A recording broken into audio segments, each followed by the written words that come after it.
Well, Dave, Carolina, many of these people say they don't know what comes next. But as you go across Southwest Florida, you can tell help is here and more is on the way. You can see rescue, power, emergency crews across the area as this community starts the long road to recovery. The sheriff also wanted to use this case as a reminder to anyone who may be going through a mental health crisis that there's always help available, especially here in the Bay Area. By just dialing 211 on your phone, you can reach the crisis center of Tampa Bay. He said, "It's okay not to be okay. It's just not okay not to ask for help." Back to you. Police tell us that hundreds upon hundreds of people gathered here for an impromptu block party, so someone must have seen something that can help investigators solve this case. As we mentioned yesterday, Superintendent Davis said if this were not to pass in the primary, they would push to put this on the ballot for the general election. So we'll see if that's one of the things he discusses in today's press conference. But certainly, this is a story we will be following until there is a definitive result. When we came on air at 5 o'clock, we told you we saw FWC appear to load a large alligator onto their trailer. We can now confirm they did capture a gator. Now, whether or not that gator is the same one responsible for this morning's killings remains to be seen. The rain continues to be steady, certainly swirling in some parts. Obviously, the St. Pete Pier is very exposed, so you would expect that. Driving around this morning, there was not a light on unless there was a generator. So I'm in the street run right now. If you want to pan around my photojournalist, you can just see it is pitch black. The orange forecast for this year puts production at about 28 million boxes, or 1.26 million tons, according to the U.S. Agriculture Department. That's 32% below the year before, and it doesn't account for damage from the hurricane, which will only make matters worse. The county right now is trying to address this on a case-by-case basis, but here's what you'll see at the majority of these intersections along the trail. It's a beacon. You come here, you press this button, and this light flashes yellow. That's supposed to tell drivers that it's safe to stop and allow you to cross. The problem, that doesn't always happen. Zach, thank you. We are following breaking news right now. The Killeen Fire Department is on the scene of an apartment fire. It happened overnight on Wyoming Street, not far from Rancier Avenue. Now, firefighters are still trying to put out a massive fire at GW Carver Middle School. Phase 1 began a week ago for Charlotte, Collier, DeSoto, Hardy, Lee, Sarasota, and Polk counties. If you think you qualify, you can find a link to the application right now on our website, 10tampabay.com. Yeah, when I look at my career arc in high school and my siblings as compared to these two, it leaves a lot to be desired. I'll say that. The district says this money would go towards increasing staff salaries in an effort to stay competitive. But by how much? They tell us it could mean the average teacher salary goes up by $4,000 and the average non-teacher salary would increase by about $2,000. Good morning to you. Chris Rogers alongside Hadi Lager for you this morning. Let's get you up to speed on some breaking news out of Waco, where police and a SWAT team are on scene right now of an apparent shooting at an apartment complex there. And we do want to get you up to speed on some news just coming into our newsroom as we come on the air right now. Axtell ISD is now on a 2-hour delay this morning. That is coming from the superintendent himself, who just called our newsroom a few moments ago. So once again, Axtell ISD, you parents and kids out there, it's a 2-hour delay this morning. All right, Maria, and real quick before you go, I know you mentioned just a moment ago and throughout the morning that they expected to have that cleaned up by about 6 o'clock. Of course, it's past that time now. You've been there all morning long watching that cleanup process. How much longer do you anticipate this cleanup process to take? Week 4, 2018. We are still. Hey, wait! I think I'm missing someone. Where's my co-anchor here? Oh. Entering in style, Hadi Lager obviously entering in the way that she knows how. We have all been waiting for, can you feel the love? Sorry, got carried away. Got carried away. But I gave you your moment. Yeah, thank you for giving me my moment. It's an exciting one. Of course, The Lion King hitting theaters. All right, so with all our big interviews, we do a little game. We're 6 News, so we do 6 fast fire questions, just answering right off the top of your head. Are you ready? Here we go. All right, here we go. So you're on The Voice. You have 30 seconds to win the judges over. What song are you singing? Well, Hadi, Maria, good morning to you. We are standing just outside another flooded subdivision here in Vidor. That's an area just outside of Beaumont. So many of the areas hardest hit, still awaiting relief at this hour. Now, we do want to remind you that FEMA will be on the ground this morning. This is a live look at the traffic as we speak in real time. You can see that dark red area there is where that closure is right now. Time right now is 6:32. We do want to get some breaking news we've been following all morning long out of North Texas, where right now, as we speak, crews are battling a massive warehouse fire. We're going to take a live look. As you can see, flame and thick smoke are billowing out of a warehouse there in Grand Prairie. Here we spoke with people today who were returning to their houses for the very first time, seeing firsthand what little they had left. We also spoke with people today who decided to stay when Hurricane Ian hit, a decision they say very nearly cost them their lives. I almost got washed away. If she didn't grab my hand from the stairs, I would have been sailing out that way. Joe Ranlett was inside his mobile home near the Sanibel Causeway when Ian made landfall. I feared for my life at one point. Across the street, Tommy Keefe was helplessly watching the water rush into his home. I was standing on my tiptoes in my bedroom with the water up to my chin. I went into the kitchen earlier and I had to swim back to my bedroom. They say at one point the water level was more than 2 stories high. But that's when the wind kicked up. It was throwing the waves, were throwing water right over the top of the house. And I said, I don't know what the heck I'm going to do now. Joe and Tommy were amongst the lucky ones. Me and God are friends. Survivors that learned a frightening lesson on the power of Mother Nature. I'm kicking myself in the ass for not evacuating, because now we're living in hell.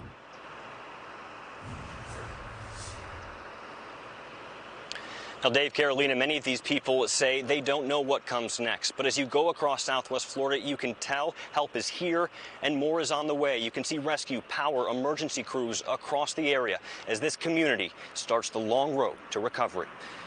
In Fort Myers tonight, Chris Rogers, 10 Tampa Bay. Well, Gordy, Eric, it certainly is, and we pulled the numbers, and get this, between 2016 and 2020, there were 71 pedestrian crashes, 42 bicycle crashes on Nebraska Avenue alone. That doesn't even include data from the past 2 years. It's one of the areas flagged by FDOT as a dangerous corridor. It's part of a much larger problem that both the county and the Florida Department of Transportation are working diligently to address. Everybody wants to beat the light. Okay, and people rush and you're walking naturally and they're just coming. I've been knocked down here, right over there, 2 broken legs. Ron Roy is no stranger to the dangers of walking near Nebraska Avenue. Look at this. I have a broken elbow, limited mobility, and it is dangerous. Something got to be done about it.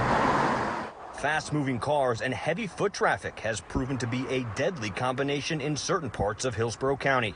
I think, unfortunately, we have a lot of motorists that are in a big hurry and they're on their cell phones. There's a lot of distracted driving out there, and so we have to ask for a community partnership for people to put their phones down, to pay attention, watch out for that pedestrian, watch out for that cyclist. They're everywhere. The median household income in this area is under $37,000 a year, which is significantly less than the median income across the state of Florida, which means not everyone has access to a car. They rely on bikes, public transport, and walking to get around.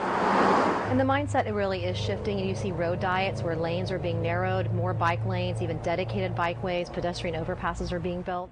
Chris Carson with FDOT says they're actively working with the county to fix historically dangerous areas. We'll look at corridor lighting, for example. Is the lighting old? Does it need to be upgraded to LED lighting, which is much brighter for pedestrians and bicyclists? Are there any sidewalks missing? Or do we need to add sidewalks? Nebraska Ave is one of several areas considered to be among the most dangerous for walkers and bikers. Place right here is out of hand. FDOT says part of the problem is people not using crosswalks. It's really a two-way street. We need motorists to pay attention. We need pedestrians to use the facilities that are designated for them. As the county and FDOT continue to work to cut down on crashes, travelers like Ron Roy hope big changes are on the way. It's not worth it. It's not.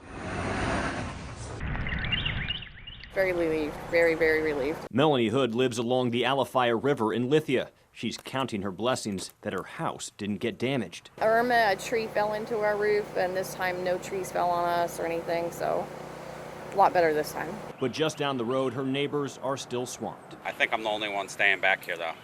I think my other neighbors are like, eh. And as life starts getting back to normal, they're having to find ways to make it work. They canoe up here and get in the car and go to work. Once the river crests, the water levels start to go back down, which is what's happening right now.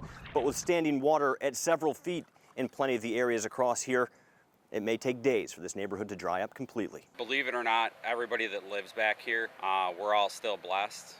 It's good that no trees hit us, and everything's pretty much high enough and out of the way. For Melanie and her neighbors, they're just happy it didn't turn out worse.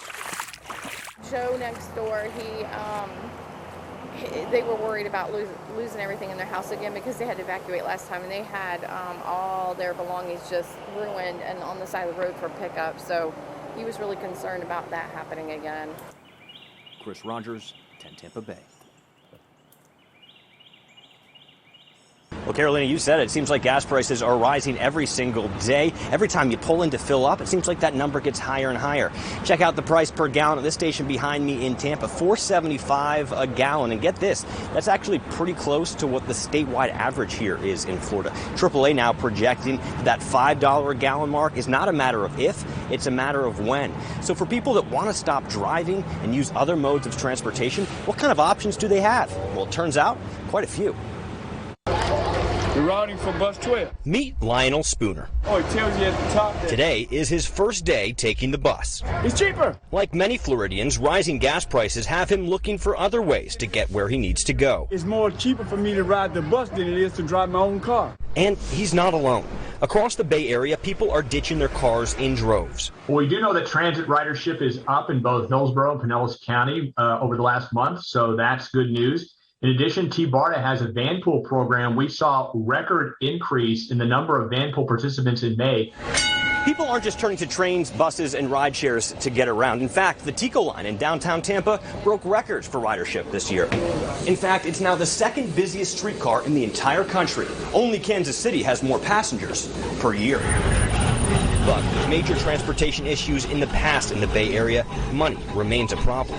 We do know that compared to other parts of the country, that public transit in the Tampa Bay region, both locally and regionally, really is not funded to the same degree that other regions in the country fund transit. So there are a lot of needs. Our local transit providers need support. And for those who travel between counties every single day, driving a car is really the only option right now. Our research has shown that we have tens of thousands of people crossing county lines every day.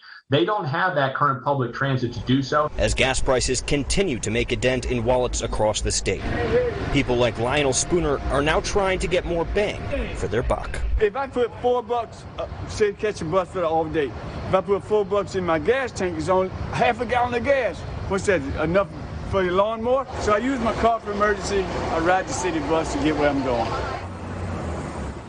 Now, Dave and Carolina, I asked the Transit Authority whether they'd seen a spike like this in public transport before. They said the last time they saw this number of people getting back onto public transportation was back in the 2010s, and that was directly correlated to the gas price then as well. As for Pinellas County, they tell me the fixed ridership numbers have gone up by about 33,000 people alone last month. And with prices like this, every time you fill up at the tank, who can blame them? Yeah, back to you. Well, Courtney, Eric, that's absolutely correct. Police tell us that hundreds upon hundreds of people gathered here for an impromptu block party, so someone must have seen something that can help investigators solve this case. Now, it was a block party that started with fireworks and ended with gunshots. And people living in the area tell me they've had enough. I don't get it. Something so sweet turned so sour. A block party turned into a crime scene. Kenesha Kofer says she was part of the celebration when the shooting started.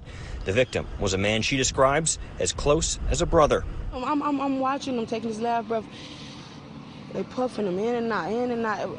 I'm looking at him. He ain't doing nothing. Police say it appears to have been a targeted attack.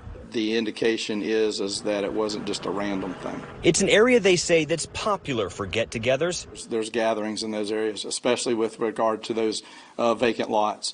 People living in neighborhoods around here say empty lots like this have become a real problem. There are a handful of them around here, and neighbors say anytime a celebration or holiday rolls around, people start to gather, and that's when the trouble starts. But as the years go on, it's getting worse and worse. Frances Campbell has lived across the street for decades. 43 years. She's seen violence in her neighborhood before. I got a bullet. If you look right through there where that blind is, somebody shot a bullet from over there. It went through, see that little peephole right there in my blind? Yeah. Went straight through and lodged in my wall. Luckily, I wasn't in the front because I have the TV in the back. It's a problem, she says, that's only getting worse.